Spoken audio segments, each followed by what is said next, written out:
Après des années d'obsession du profit au sommet de l'État, il ne reste presque rien. Un pays vendu morceau par morceau, ou une nation gérée comme une entreprise en liquidation. Nos fleurons industriels ont disparu. Arcelor, Brandt et tant d'autres, dissous dans le vent glacé de l'histoire économico-politique. Pas de drapeau, pas de deuil.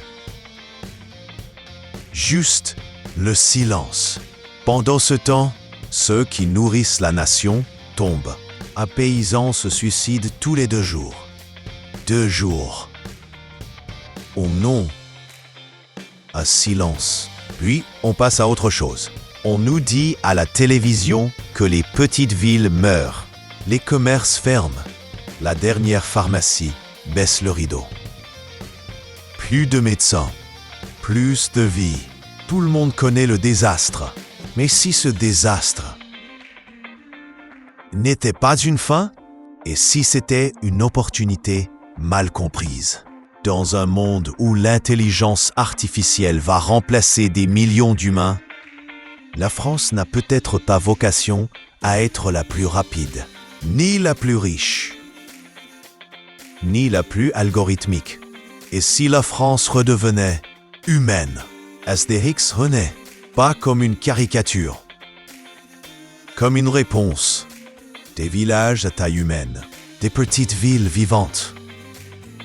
Pas des parcs d'attractions, des lieux où l'on vit vraiment. Pas des bus de touristes, des familles.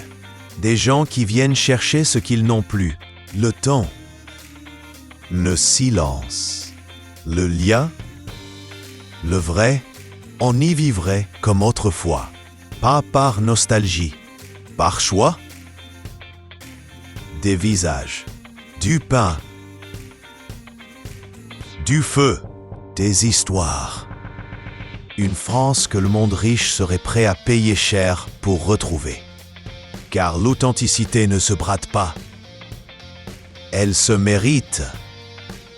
Elle se paye. Les agriculteurs redeviendraient centraux, pas des variables d'ajustement. Les piliers de ces havres de société. L'intelligence artificielle ferait le travail invisible. Et la France ferait ce qu'elle sait encore faire mieux que personne. Faire société. Sinon quoi? Des centres-villes vides, bétonnés, surveillés. Des touristes hagards prenant des selfies devant les ruines. S'ils ont évité la violence, le choix est là. Ce n'est pas un choix politique. C'est un choix de civilisation. La France ne gagnera pas la course à la vitesse, mais elle peut gagner celle du sens, à condition d'oser être elle-même.